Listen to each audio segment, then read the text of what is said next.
حضرت زید بن حارثہ رضی اللہ تعالیٰ عنہ کو نہ پکڑ کے کچھ کافر ان کو پکڑ کے لے گئے تو ایک درخت کے ساتھ باندھ لیا، کہنے لگے تمہیں قتل کریں گے، حضور کے صحابی ہیں رضی اللہ تعالیٰ۔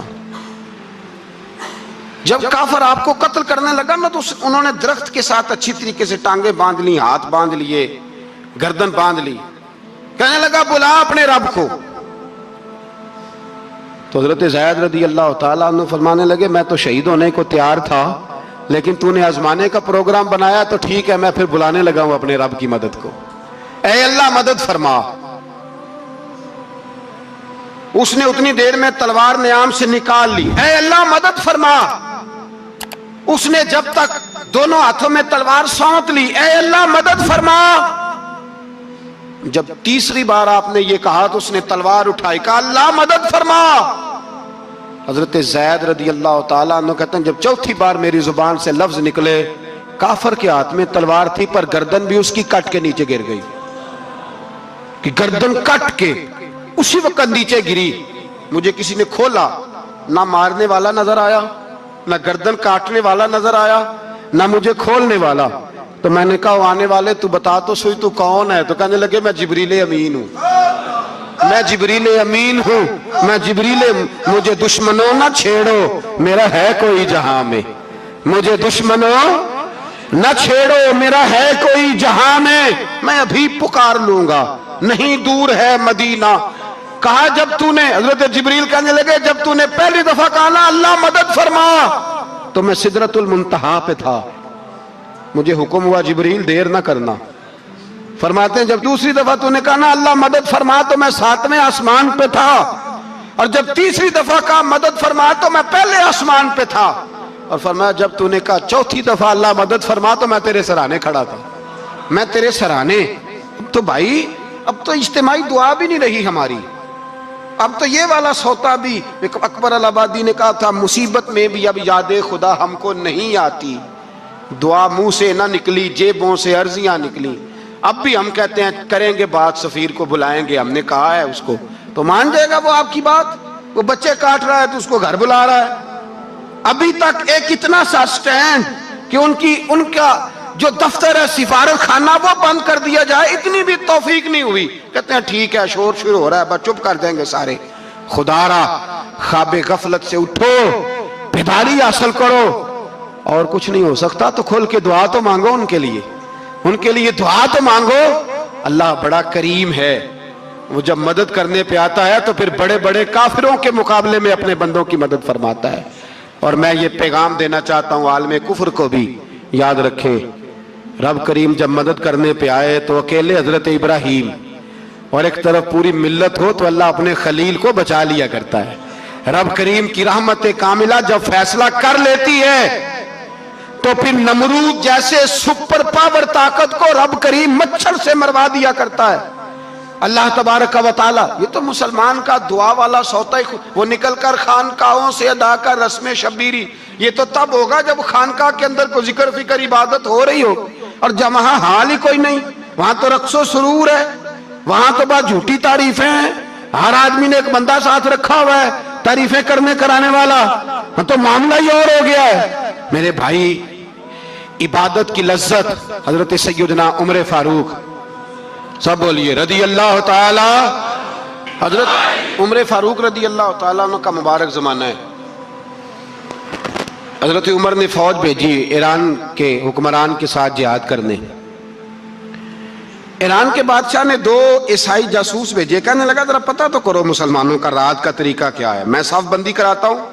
وہ ساری رات صف بندی کراتا رہا، 2 جاسوس آئے مسلمانوں کی معلومات کرنے، معلومات کر کے جب واپس گئے تو حضرت عمر فاروق رضی اللہ تعالیٰ عنہ کے سپاہیوں کو دیکھا، غور سے پلٹے تو بادشاہ کہنے لگا کیا حال دیکھ کے آئے ہو؟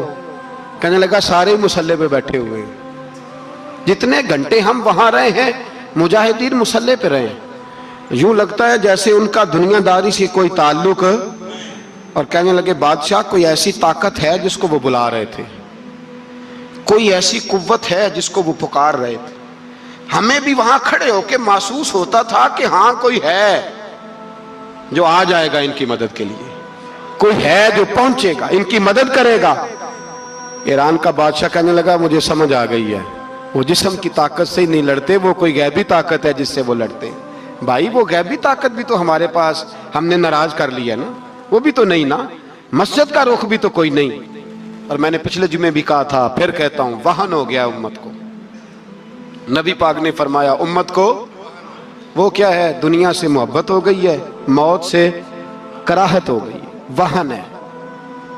صحابہ کرام کو موت سے بڑا پیار تھا، موت سے بڑی محبت کر، ہماری طرح نہیں، وہ کہتے تھے مریں گے تو منو مٹی، تو وہاں ٹھیک ہے عذاب قبر حق ہے، لیکن میں کہا کرتا ہوں سالوں کے بعد جو پردیس سے ماں کے پاس آئے، ماں اسے عذاب نہیں دیتی، اس کا ماتھا چوما کرتی ہے۔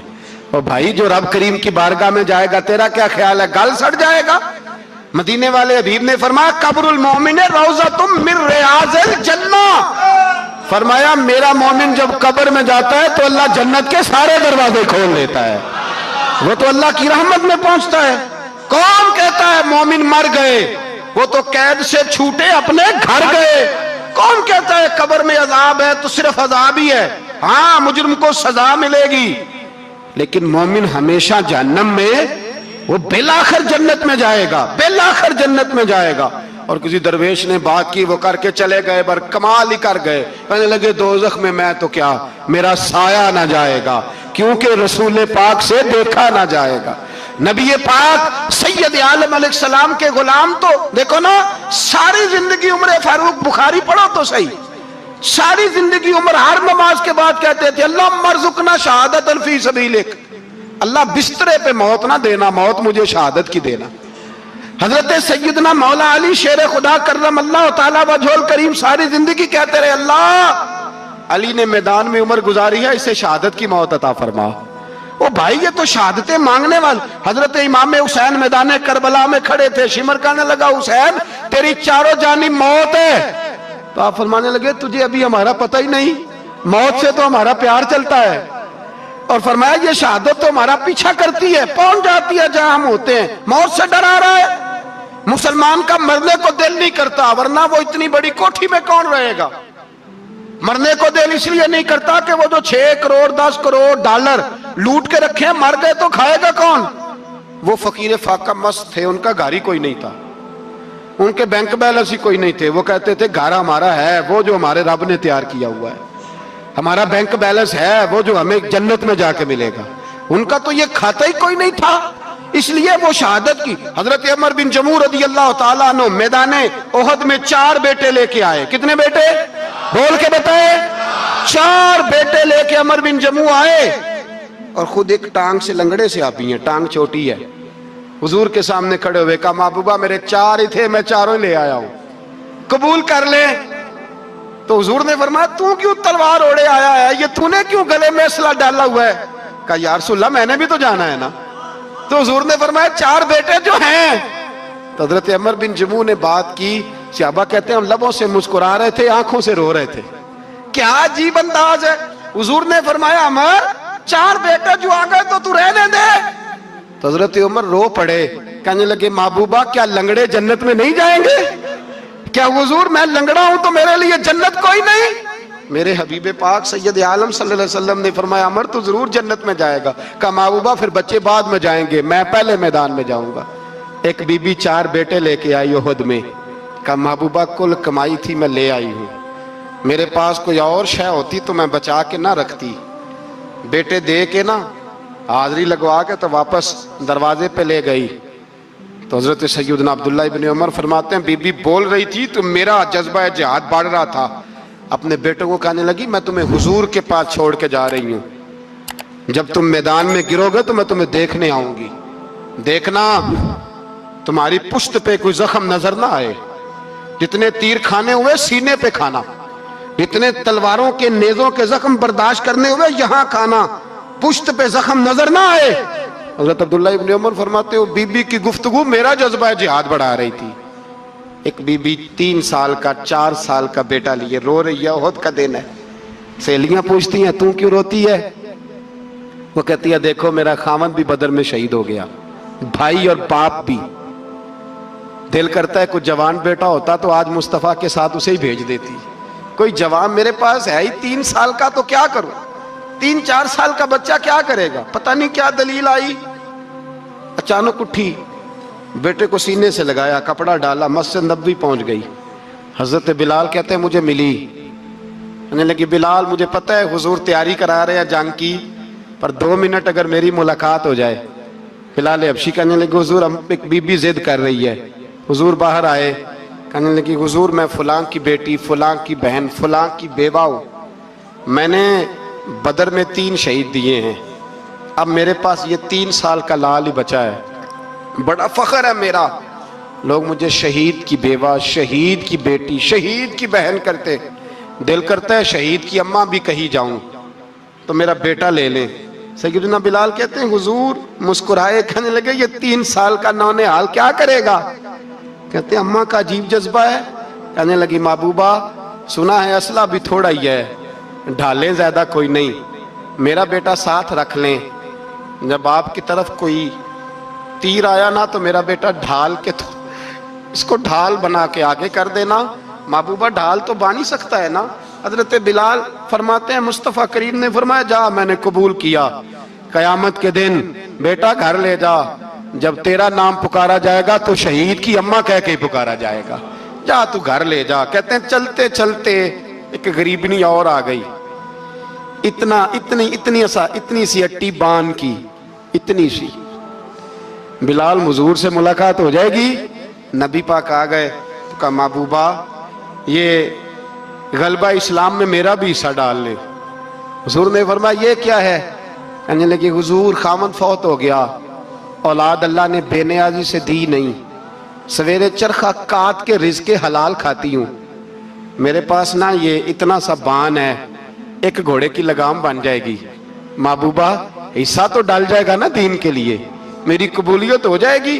میرے حبیب نے ہاتھ اٹھائے اور دعا۔ اسرائیل میں تو کسی پہاڑ کی چوٹی پر عبادت کرتا تھا، لوگ اس سے ملنے جاتے تھے، درویش لوگ جو ہوتے ہیں نا ان کی بڑی بات ہوتی ہے، وہ نیک آدمی پہاڑ کی چوٹی پر عبادت کرتے تھے، بنی اسرائیل کے ولی تھے، لوگ ملنے جاتے تھے تو رستے میں ایک ڈھلان تھی، لوگ اوپر چڑھتے تو انہیں دقت ہوتی۔ ایک دن اس ولی کے دل میں خیال ہے یا اللہ تو اسے پیدا نہ کرتا تو کیا عرض تھا۔ رب کریم نے اس وقت کے نبی پیغمبر علیہ السلام کو وحی فرمائی کہ جب وہ آپ کے پاس آئے نا تو اسے کہہ دینا تو میری تخلیق پہ اعتراض کرتا ہے، اسے کہہ دینا کہ میں نے اس کا نام ولیوں کی صف سے کاٹ کر نافرمانوں کی صف میں لکھ دیا ہے، میری تخلیق پہ اعتراض کرتا ہے، میں نے جو بنایا حق اور سچی بنایا ہے۔ وہ ملاقات ہوئی تو نبی علیہ السلام نے فرمایا بھئی رب فرماتا ہے تیرا نام کاٹ دیا ہے ولیوں کی صف سے اور نافرمانوں کی صف میں لکھا ہے۔ بندہ سجدے میں گر گیا، یا اللہ تیرا شکر ہے، یا اللہ تیرا شکر ہے۔ پیغمبر علیہ السلام فرمانے لگے تو بڑا بیوقوف ہے، مقام استغفار اور شکر ادا کر رہا ہے۔ کہنے لگا حضور آپ نے بات ہی بہت بڑی کر دی ہے، میرے رب نے میرا نام لیا ہے، میں کہاں وہ کہاں، اس نے کہا کہ نام کاٹا ہے، میرے رب نے۔ اللہ اکبر، میں تو سوچ بھی نہیں سکتا تھا کہ میرا ذکر اور وہاں ہوگا، اما میں تو اس کھاتے میں ہی نہیں تھا، اتنی بڑی جگہ میرا تذکرہ ہوا۔ اللہ اکبر۔ پھر وہ عرض کرنے لگے پیغمبر علیہ السلام سے، کہنے لگے ایک آپ نے پیغام دے دیا، اب آپ میرا بھی ایک پیغام رب کریم کے حضور ناز عرض کر دیجئے گا۔ فرمایا وہ کیا؟ کہا عرض کیجئے گا مالک سے کہ مولا مجھے تیری مخلوق سے بڑا پیار ہے۔ وہ جو میں نے ڈھلان کی بات کی تو اس لیے کی تو دلوں کے حال جانتا ہے کہ لوگوں کو تکلیف ہوتی تھی، مالک کی بارگاہ میں عرض کرنا کہ میرا وجود بہت بڑا کر دے۔ آپ نے کہا ہے نا نافرمانوں کی لسٹ میں چلا گیا ہوں اب جہنم میں جلوں گا، تو عرض کرنا کہ میرا وجود بڑا کر دے، بڑا، سارے دوزخ میں میں اکیلا ہی پورا آ جاؤں، میرا نہیں دل کرتا اللہ کا کوئی اور بندہ جہنم میں جلے، مجھے اس کی مخلوق سے بڑا پیار ہے۔ جب یہ لفظ کہے تو پیغمبر وہیں کھڑے تھے، اللہ نے وہی فرمائی اس سے کہو تو میری مخلوق سے پیار کرتا ہے تو میں تجھ سے پیار نہ کروں، اس سے کہو تیرا گناہ بھی بخش دیا، تجھے دوبارہ ولی بھی بنا لیا، بغیر حساب جنت بھی دی، اور قیامت میں جس جس کی تو سفارش کرے گا میں اسے بھی جنت عطا کرتا چلا جاؤں۔ شرط یہ ہے کہ تو اللہ کے بندوں سے پیار کرے۔ خدا کے بندے تو ہیں ہزاروں، بنوں میں پھرتے ہیں مارے مارے، میں اس کا بندہ بنوں گا جس کو خدا کے بندوں سے پیار ہو، میں اس کا بندہ بنوں گا جس کو خدا کے بندوں سے پیار ہوگا۔ رحمت کا جذبہ، نرمی، کسی کی خیر خواہی، کسی کے حق میں یہ رویہ کہ میری ذات سے کسی کو نفع ہو جائے، کسی کا فائدہ ہو جائے، کسی آدمی کو کچھ مل جائے۔ مولا رومی ایک بڑی عجیب بات لکھ گئے مثنوی میں، فرمانے لگے بادشاہ بننا چاہتے ہو، مخلوق کے رہنما، مقتدا، لیڈر، سربراہ بننا چاہتے ہو؟ آپ کے سامنے بیٹھے لوگوں نے کہا حضور ہر بندہ ہی چاہتا ہے۔ تو فرمایا پھر مخلوق کے خدا سے پیار کرنا شروع کر دو۔ مخلوق کا بادشاہ وہ نہیں ہوتا جو دھوکہ دے کے ان کا لیڈر بن جاتا ہے، اس کے دھوکے تو کچھ دنوں میں کھل جاتے ہیں، سامنے آ جاتے ہیں۔ جو آدمی ڈنڈے کے زور پر بادشاہ بنتا ہے اس کی بادشاہی جسموں پر ہوتی ہے، روحوں پر نہیں ہوتی۔ فرمایا تم مخلوق سے پیار کرنا شروع کر دو، اللہ کی مخلوق تمہیں اپنا رہنما کہنا شروع کر دے گی۔ لیکن محبت کرو گے تو سربراہ بنو گے، پیار کرنے سے بنو گے، لوگوں کے ساتھ اچھا رویہ رکھنے سے، بااخلاق ہونے سے بنو گے۔ سیاست کے ساتھ بنو گے تو کچھ دیر کا ہمارا معاملہ ہوگا، پھر وہ سمٹ جائے گا، ختم ہو جائے گا۔ تو عزیزو یاد رکھیں، محمود غزنوی رحمت اللہ تعالی علیہ سے کسی نے کہا تھا کہ آپ شروع سے ہی رئیس اعظم ہیں؟ فرمانے لگے نہیں، میرے والد اللہ کی مخلوق پہ رحمت کرتے تھے تو اللہ نے انہیں بادشاہی عطا فرما دی۔ محمود غزنوی خط کہتے ہیں کہ وہ لوگوں پہ میرے والد رحم کرتے تھے تو رب نے مخلوق پر رحم کرنے کی برکت سے انہیں بادشاہی عطا فرما دی۔ محمود غزنوی کے والد جو تھے سبکتگین ان کا نام تھا، تو شکار کے بڑے شوقین تھے، شکار کرنے کے لیے جنگل میں جایا کرتے تھے، کچھ بیچا کرتے تھے، کچھ کھا لیا کرتے تھے۔ کہتے ایک دن میں صبح گیا، شام تک میں نے شکار ڈھونڈا پر مجھے کوئی چیز نہ ملی۔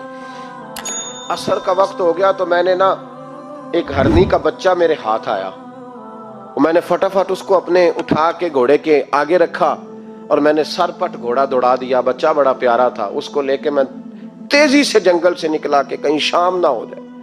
کہتے ہیں بہت تیزی کے ساتھ جنگل سے باہر آیا، تیز بھگاتے بھگاتے پلٹ کر میں نے دیکھا ہی نہیں۔ جب سارا جنگل گزر گیا، آبادی آئی، ذرا سستانے کے لیے میں رکا، میں نے پلٹ کے دیکھا تو وہ ہرنی جس کا میں بچہ اٹھا کے لایا تھا وہ بھی میرے پیچھے پیچھے بھاگی آ رہی۔ کہتے ہیں میں نے پلٹ کر اس کی طرف دیکھا تو اس جانور کی آنکھوں میں عجیب سی میرے حق میں عجیب سی گزارش تھی، گویا ماں منت کر رہی تھی کہ میرا بیٹا واپس کر دے۔ کہتے ہیں میرا یہی کاروبار تھا، جانور لانا، کچھ بیچنا، کچھ کھانا، شکار کرنا، یہی میرا کاروبار تھا، یہی میرا شغل تھا، یہی میرا شوق تھا، اور صبح سے شام تک ایک بچہ میرے قابو آیا۔ سبکتگین کہتے ہیں کہ اس ماں کی آنکھوں میں عجیب سا، یہاں تو ہمارے دیہاتی ماحول میں آج بھی یہ رسم پائی جاتی ہے، ناراض ہو گئی ہے اماں، ساری رات وہ بیدار رہی، بچے پالے اس نے، تو سسر صاحب کہتے ہیں پکڑ لو بچے، بھگا دو اس کو، اللہ سے ڈر نہ، تو بچوں کو ماں سے جدا کر رہا ہے، سوچا ہی نہیں، رکھ لو بیٹا اور بیٹی اور اس کو چلتا کرو، خود ہی تڑپے کی تو آ جائے گی۔ محمود غزنوی کے والد کہتے ہیں اس ماں کی آنکھوں میں نے جب وہ تجسس دیکھا تو ایک منٹ میں نے فیصلہ کیا۔ کہتے ہیں بچہ میں نے زمین پہ چھوڑا اور بچہ دوڑ کے ماں کے پاس چلا گیا۔ ماں نے اسے لے کے ٹانگوں میں اس کو چوما، اس سے پیار کیا، ہرنی پیار کرنے لگی۔ فرماتے پھر میں نے دیکھا کہ وہ ماں بیٹا جنگل کی طرف چلے، تھوڑا سا آگے جا کے تو وہ ہرنی پھر لوٹ آئی، میری طرف اس نے دیکھا، یوں لگا جیسے میرا شکریہ ادا کر رہی ہے، اور کہتے ہیں اس کی آنکھوں میں نے عجیب سی روشنی دیکھی، وہ تو لوٹ گئی، پر جتنا سکون مجھے آج ہوا زندگی میں پہلے کبھی نہیں ہوا تھا۔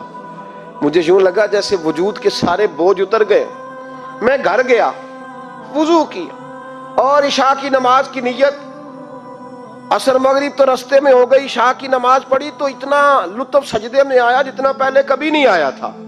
کہتے ہیں اسی وضو میں، عشاء کے وضو میں سو گیا، میری آنکھ لگی تھی کہ مجھے مدینے والے رسول کا دیدار نصیب ہو گیا۔